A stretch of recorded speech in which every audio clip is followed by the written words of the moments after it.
CPIM এর CGO complex অভিযান সেই কর্মসূচিতে যোগ দিয়েছেন নাগরিক সমাজের প্রতিনিধি দেবদূত ঘোষ। আমরা দেবদূতদার সাথে কথা বলবো। দেবদূতদা, সিজিও কমপ্লেক্সের অভিযান এবং সিবিআই তদন্ত এই নিয়ে আপনার কি বক্তব্য?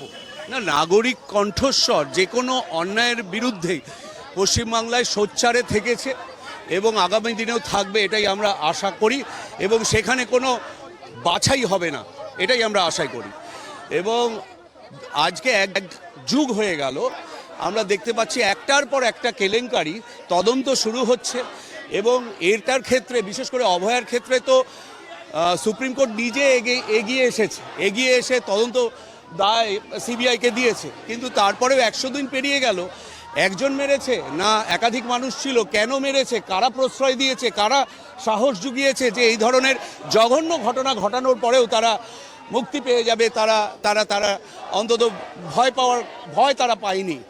কিন্তু মানুষ এখানে নির্বাচিত সরকার, আইনসভায় যারা আছেন, প্রশাসনে যারা আছেন, তারা আমাদের সংবিধানের নামে শপথ করে মানুষকে আইনের শাসন দেবেন বলেছেন।